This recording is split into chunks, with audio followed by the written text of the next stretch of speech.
Southwest Climate Podcast. This is the 3 Men and a Baby edition, but one of the men and the baby aren't here. So if you're wondering why it's my voice and not Zack Guido, it's because we want to issue a special congratulations to him and apparently had a kid. I don't know if you knew that, but I knew that. Yeah, I actually, and that is why the 3 Men and a Baby. That's good, Ben. 10 of our 37 listeners might get that joke from the 80s movie.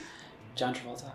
I believe so. Maybe Magnum, whoever his name was. Tom Selleck. I don't think Tom Selleck was in 3 Men and a Baby, was he? Oh, yeah. Of that, I am certain. Okay. There are a few things I'm certain in life. That's good. Tom Selleck's movie career is apparently one of those things. No, so we are recording this in kind of an emergency podcast situation, partly because we're trying to figure out like how to get some content out to our folks. Despite Zach's on-again, off-again schedule. Again, congratulations. Yes, and also, he is indeed a father. And if we made that clear. Oh, yeah, to be very clear. He is a dad, and he had the baby on podcast day last week. Yeah, so that's why... He didn't have the baby. Right. His wife did. Congratulations to him and his wife. Yes. And his baby, too. Good job. Thank you.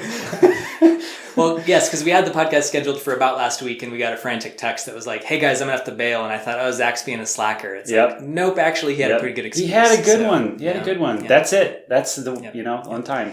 By waiting a week, we actually have a pretty significant, at least compared to the last month or so, storm event going on right now. So we'll call it an emergency podcast scheduled specifically to deal with this storm event, even though it just happens to be the only time that Mike and I could get together to talk about this. That's right. So I guess, Mike, maybe we can just dive in. I mean, it seems like it's raining in Tucson and across most of the Southwest for what seems like the first time in about, 5 or 6 weeks. Yeah, I think we're at 5 or 6 weeks. So we had our last podcast the first week of October, and we were coming off of the event the third week of September after our pretty lackluster monsoon season, where we had the multi-day event in September that really hammered central Arizona, dropped numerous inches of rain just outside of Phoenix and parts of the Phoenix metro area.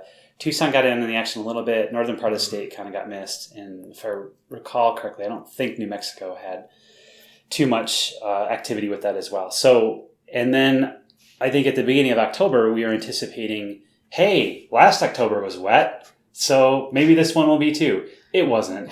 It didn't rain at all in Tucson. I think maybe a sprinkle here. Northern part of Arizona did got grazed by a storm event. The very northern part of the state had some high elevation snow.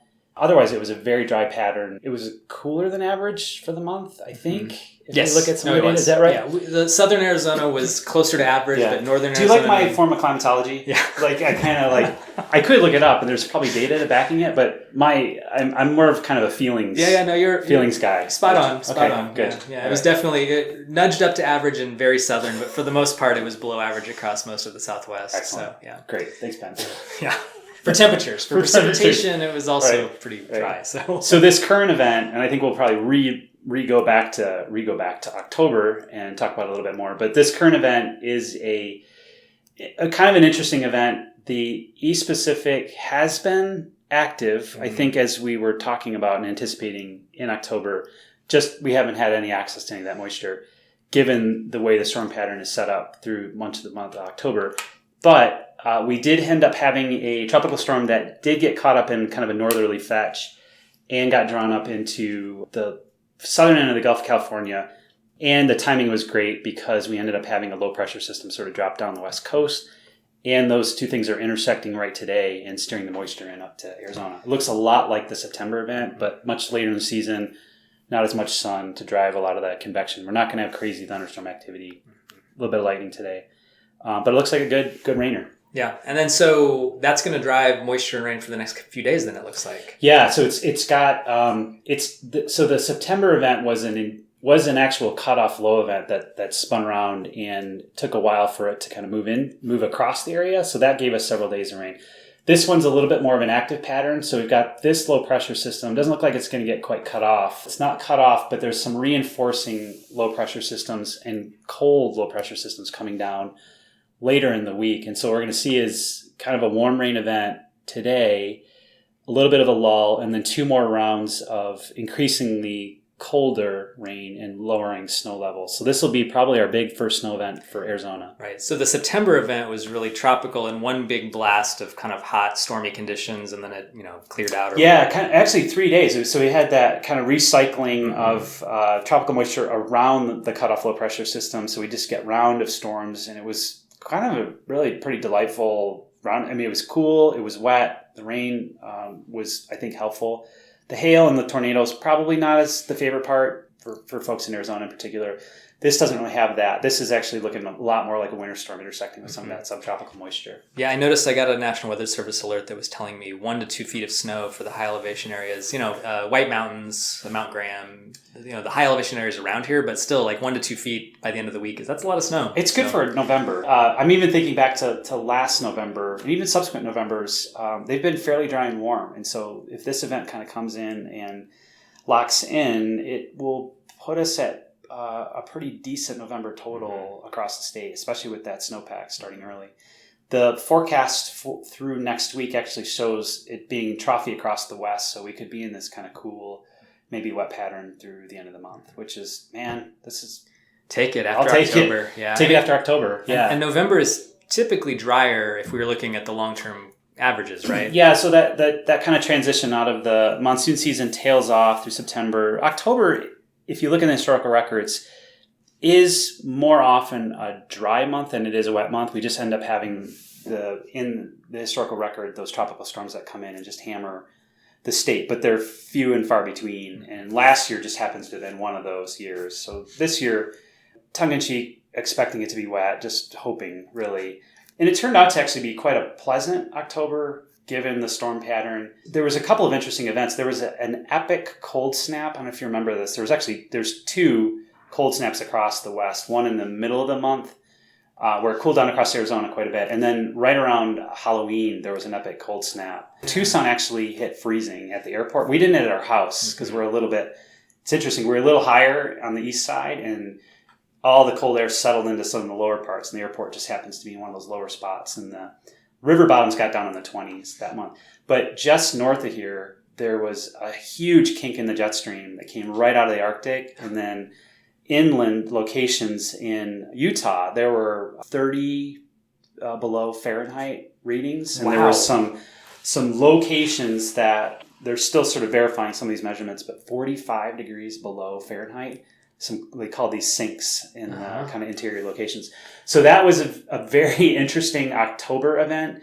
And there was some discussion on some of the blogs and the email listservs that I track that kink in the jet stream was related to a typhoon in the West Pacific that had occurred 3 or 4 days later. Interesting. When I was looking at the seasonal or the October maps, I think all of the Intermountain West had well below average temperatures for most of October. And I wonder how much that event drug those temperatures down. I think it was probably, given the 2 events, those alone probably drove the entire October temperatures. Yeah, so if you go Utah, much of Utah, we're looking at the Westwide Drought Tracker now and the temperature percentiles. Much of Idaho and northern Utah and some parts of Nevada had their record coldest October. Oh yeah, wow. So 1895 to 2019. Yeah. So that, you don't see that every year.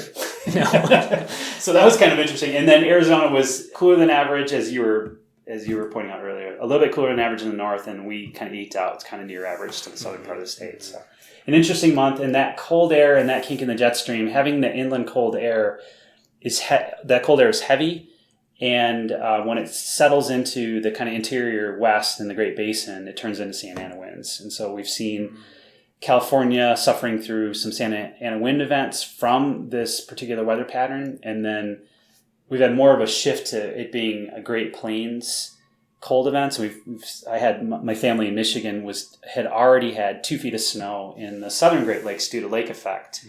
And it snowed in late October in the early part of this month. So that cold air ends up turning into easterly winds for Arizona. And so here in Tucson and across New Mexico, that cold air ends up working its way downhill back towards Gulf California and Pacific Ocean. So my bike ride into campus is great, but my bike ride home tends to be a little bit of a struggle. The same thing, and the forecasts become the real deal when you're on your bike, for sure. Absolutely. Yeah, and I pay attention to them in a special way Yeah. when I'm trying to bike in. So, Mike, I think what's really interesting is we have this, it's not a big storm event, but it feels like a big storm event because it just hasn't rained in so long. And as you mentioned, the last big one was really kind of the end of September. We've seen 2 or 3 tropical storms churn around in the Pacific, but they just didn't really bring the moisture into us. So, we're finally getting a little bit of rain here. But what does that say about drought characterization? Kind of where are we at in terms of drought with the monsoon this summer and not much fall precip? I mean, how are we doing? So the drought monitor has started to respond to the summer precipitation. We've got D2 severe drought that's expanded across the state and expanded across the northern part of the state. So if you look at some of the statistics for June through October, for the northern part of the state was the record driest 5-month period, June through October period on record. So the trick is that same area ended up having some of its wettest conditions on record coming off of last spring. So the January through May period was record wet, record cool, and May in particular was record wet and record cool for northern Arizona. So having that kind of, I think bookending is a good way of thinking about it, or just the sandwich of having cool, wet conditions in the spring and record dry and warm conditions across northern Arizona makes it a real complex drought situation. So as far as soil moisture, you're going to get a lot of good soil moisture out of those cool, wet conditions. So deeper rooted vegetation, I think, is probably going to be in a better situation. Shallow rooted stuff that was expecting to have the summer rainfall that didn't get it is going to be in dire situation. So that's a lot of our discussions across Arizona in particular have been, how do we actually show these kind of different timescales of drought at the same time? So I think we're struggling with it right now. The drought characterization probably is going to hang out at D2, might get a little bit worse as we start to catch up on the drought situation. This is a good early season event.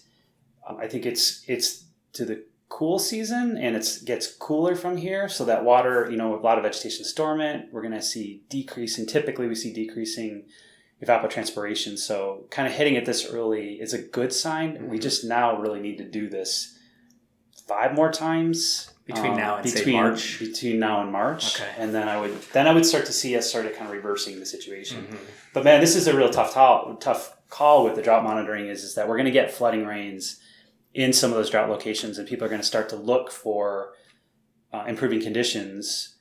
But at the same time, others are looking for worsening conditions because those impacts are still lingering from the summer. No, that's a good point. I think the other thing, in addition to the snow alerts I got on my phone, I also got the flash flood warnings for the last couple days. And it's hard to think, wow, we're in a long-term extended drought, but we're also seeing flash floods. And I realize that there are 2 very different things. Right. That, heavy rain that runs off doesn't really help with drought necessarily. But at the same time, I think in people's minds, it's like, hey, it just rained a whole bunch. How can we still be in a drought? Totally. So, I mean, this is Southwest climate in a nutshell, is we'll have both things going on at the same time. And it's very confusing. Well, for listeners or perhaps podcast co-hosts that don't fully understand the distinction, what would be the quick answer to what the difference between shallow and deep rooted, like who would be the people who would be impacted by that differently? Summer precipitation actually drives a lot of the rangeland vegetation. Mm-hmm. And so this is like cattle ranching and forage production. Yeah. So there's a lot of, and there are different vegetation are tuned up for the different seasons of precipitation. So precipitation that happens in the fall through the winter will drive a lot of what we call annual vegetation. It's usually lower elevations. And so that precipitation hangs out in wet soils and starts to grow stuff in January and February. And it can be grazing, but it's also for life, wildlife, and it's just part of sort of ecosystem function. Then there's the timing of the summer precipitation to drive perennial grasses that are warm season grasses. And so if they don't show up, then those particular grasses suffer to the point where you can have a short growing season and they might seed out real quickly and then maybe things are okay. Other situations where they just don't grow at all and you have a mortality situation because they start to die back from the top and then they die out in the roots. So there's been some reports that it was as bad as it had been. I mean, we're talking record dry conditions for northern Arizona. So, in 100 years, you haven't seen that. Those grass systems are going to really struggle through that. You may have mortality situations. If you have shrubs or trees that are deeper rooted and there indeed was water in the soil that had moved down in the profile from that kind of springtime, they may actually be able to weather that okay. And this is where you get this weird thing of you can have differential droughts here where, say, if it rained in the wintertime from now on, certain ecosystems would be fine where others would blink out and vice versa. Mm-hmm. So it's having this kind of portfolio of precipitation is necessary for all these ecosystems. That does seem like the challenge for drought characterization here, just because the timing, the non-overlapping timing or the overlapping timing. The seasonality kills us down here. I mean, it just makes it so complex. I mean, in California, Mediterranean climate, it has rain in the wintertime, and if it doesn't, it makes it kind of simple. So, I guess the complexity would be if you did get some off-season precip, you wouldn't know what to do with it from the drought characterization. But the system really wouldn't know what to do with it either because it's out of character. This summer was not a completely slow fire season, but we did not see a lot, especially in Arizona, we did not see that much fire activity. Yeah. It sounds like with a lot of growth in the spring and then it drying out so much in the summer with a limited monsoon, I don't know if we dodged a bullet or if we were just lucky or if it just kind of happened that way. But it's a really good question. I think that there was out of character fire season activity in the northern part of the state with the late monsoon. So the fire in Flagstaff, I think, was kind of an example that kind of stood out. But we've had springs. But Flagstaff had been incredibly dry all summer, right? Yeah, so, I mean, which is interesting too. So it was wet up there, through the spring, and so it just took June and the late season in July to get a couple. I think they were lightning started. I think so. I think they were lightning started. And I mean, it didn't burn out of control, but it was close enough to town. I think it made everybody nervous. So it could have been worse sort of situation. And I kind of got to believe that the live fuel moisture and just in general, the soil moisture levels probably helped temper that event a little bit. But if they would have had the monsoon come in on time and robustly in Flagstaff, then that event wouldn't have been an event. Right. Yeah. And I think that down here, was wet and green through the spring, short season, and then the humidity came in, I think, enough to sort of temper stuff down here. So it was not your simple, I think, classic easy fire season where you have like 2011 where it just doesn't rain at all in the wintertime, or even 2017, 17, 18, epic dry. We dodged a bullet down here, probably because of. I think forest closures helped. There was a lot of forest closures which they did in 2011 as well, right? They did in 2011 as well, right? And so I think that the management side of it in 2018 in that spring was good. But we also had a really strange February event where it rained for 3 days in February in 2018, and it was just and we actually had flowing water in the Tucson area. Tinker Verde Falls ran for weeks off of a 3-day event, and that kind of weird stuff just hits the reset button, at least temporarily, and steers things away. I don't know why I know all this. I don't know why all this stuff's in my head, actually. That's why I'm asking. That's the strange thing about it. It's been interesting because, we've seen some pretty severe fire activity over in California, and it feels like we say that every year because part of it is the wild and urban interface where they've got a lot of houses nearby, but also it does seem with climate change and drying conditions and more, just essentially increased fire risk that we're seeing in combination with the way development practices are happening. Yeah. And it gets us thinking, could we see something like that over here? Yeah, it's a different system too. And you see a lot of those fires burning in kind of lower elevation and what would be kind of like oak scrub woodland, I think would be our kind of equivalent here. So it's faster growing and it typically has a higher return interval on those fires. It's like manzanita here. When it burns hot and it burns good. And it tends to grow back fairly quickly. So I think California is then kind of that boom-bust cycle of seeing wet years, grows a ton of vegetation, dries out. Santa Ana winds are very normal. That creates catastrophic fire conditions that are generally tough to generate here. We don't have an equivalent. We can do great with fire weather here. It's typically in the spring out of that kind of transition season here. But those are kind of special, unique events. And they're also not kind of high elevation forest fires generally either that we've been talking about too. Yeah, and I think that general sort of climate change, warming, drying is going to impact our fire seasons a little bit differently in that seasonality than it is going there. Kind of different complexities there. We probably just don't quite have the housing density either, like located right in the middle of. Yeah, it's interesting. We actually don't have the vegetation density. But I think that our bad fire years, we have the vegetation density up in the forest, and that's where our thinning efforts are. to try to reduce that density, to try to make those fires less catastrophic. We're going to have another bad year again, and the 2011 was epic for Arizona, and so that's where you see a lot of that. We didn't have a fuel limitation. It was moisture limited because of that dry conditions. 17, 18, we got lucky. We really got lucky, and those years are fairly common down here. So, and it's warmer, so that kind of background condition I think is going to lead to it. So, I'm just hoping it's not this year, right? Man, this event that's going on right now, maybe this is the beginning of a beautiful winter. Well, so speaking of, and end on a nicer note than the fire and the eternal optimist, yes. We're in an end zone neutral cycle, so we're not looking at any specific signal one way or the other. We're kind of just dealing with, I guess, the random variability of a quote unquote normal southwestern winter. But what's on tap, I guess? Oh, yeah. I mean, I hope we just do last winter again. Yeah, that was fun. I really enjoyed that. The forecasts, official outlooks from Climate Prediction Center are dealing with ENSO neutral. Mm-hmm. So the typical strong forecasting signal isn't there this year. So you do see in the January-February outlook for the Southwest, both southern, well, actually all of Arizona and New Mexico have a slight lean towards below average. And as far as I can tell, that's actually some weak forecasting tools that they have. I don't know if the tools are weak, but the signal in the tools is weak, right? And a little bit of trend. They're kind of leaning on dry winters being, more frequent than others. So it's not a very good signal. And so I think what's going to drive this winter is going to be probably Madden-Julian oscillation activity. So it's going to be kind of looking at the 8 to 14 day outlooks, maybe that's week 3 to 4 to kind of track stuff at that shorter time scale to see what we're gonna deal with. But to try to say what February is going to be like, it's pretty hard to do until the end of January. Probably be above average temperatures because that's what every outlook actually says. But yeah, I think as we get into the shorter, we just have to watch this one evolve as we normally do, right? And it's not a La Nina. Right? I mean, we got that going for us. Well, and in terms of range of variability, I think you've said this before, but some of the driest winters we have on record were ENSO neutral, but some of the wettest winters on record have also been ENSO neutral. So, amen, brother. We That's it. Pretty much have the full range of possibilities. See, I like it. In that, it's like, so you're saying there's a chance. Yeah. Sort of. That's why I look at ENSO neutral winters is that, there are some bad ones in there, but I want to get a t-shirt that says, at least it's not a La Nina.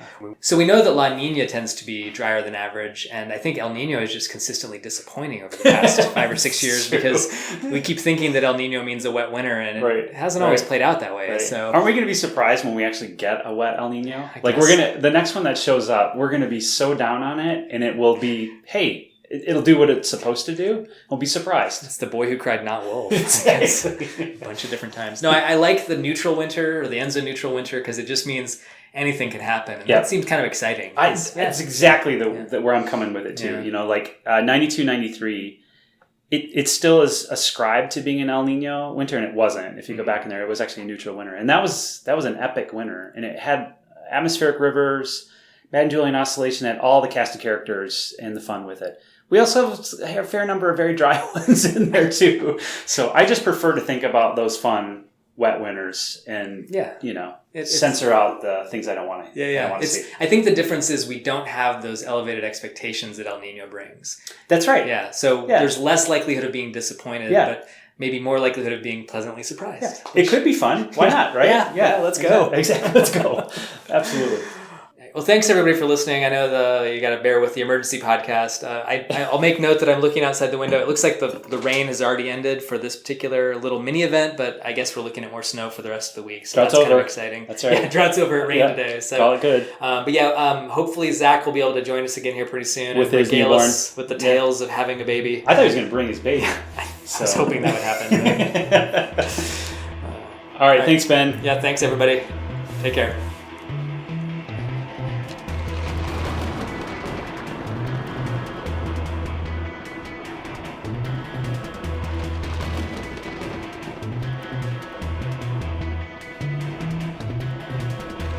We know that La Nina is the one that consistently is drier than average. El Nino seems to be... I'm going to say that again because that's my text. It's like an emergency broadcast signal. It's funny, it's a bird's. Is it really? Yeah. Oh, I could see that.